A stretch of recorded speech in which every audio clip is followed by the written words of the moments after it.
کیا کوئی آپ کے تعلقات میں کوئی بہتری آئی ہے پنڈی سے؟ نہیں، تعلقات ہمارے نہ خراب ہیں نہ اس میں بہتری کی گنجائش ہے.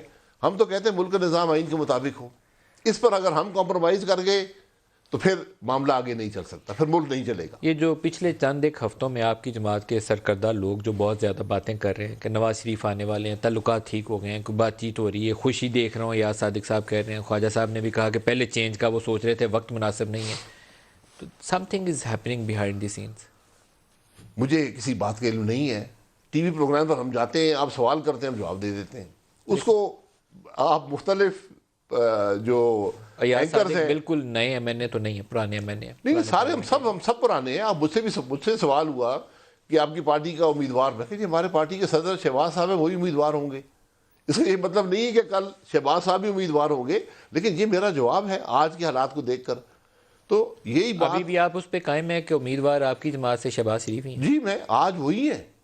لیکن یہ فیصلے جب الیکشن ہو جاتے ہیں، جب پارٹی کچھ سیٹیں حاصل کرتی ہے، اکثریت حاصل کرتی ہے، کولیشنز کیسے بنتے ہیں، حالات کیا ہوتے ہیں ملک کے، یہ پارٹی اس وقت فیصلہ کرتی ہے. دیکھیں الیکشن میں ابھی دوری ہے. جی، اگر آپ سیدھا حساب رکھیں تو آپ 2023 کے لیے آپ کو ویٹ کرنا پڑے گا. لیکن اگر کوئی ایسی صورتحال ہوتی ہے، یہ فورن فنڈنگ کا کیس ہے، اتحادیوں سے ناراضی ہو جاتی ہے، پی ٹی آئی کی ساتھ ٹوٹ جاتا ہے، تو there is going to be a situation جو آپ کی جماعت کے بہت سارے لوگ اس پہ قیاس رائے کر رہے ہیں، اسپیکولیٹ کر رہے ہیں، گوسپ کر رہے ہیں کہ ایسا کچھ ہو سکتا ہے اگلے 3-4 ماہ میں.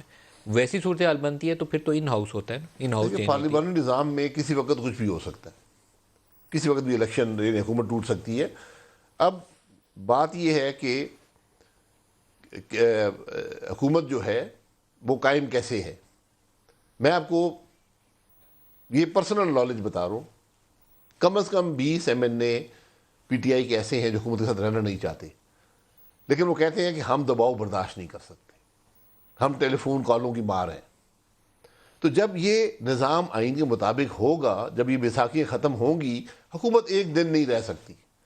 آئینی طریقے، ہم غیر آئینی طریقے سے یہاں تبدیلی نہیں چاہتے. آپ کے بہت سارے جو لوگ ہیں وہ کہتے ہیں کہ کچھ اتحادیوں نے بھی یہ جواب دیا ہے کہ ہم ٹیلی فون کال کا بوجھ برداشت نہیں کر سکیں گے. ٹیلی فون کال نہ آئے تو ہم آپ کے ساتھ چل یہ سکیں. میں نے خود سنا ہے. آپ نے خود سنا؟ میں نے خود سنا ہے، اور ایک بڑے سینئر آدمی سے سنا ہے، ایک سے نہیں 2 سے سنا ہے.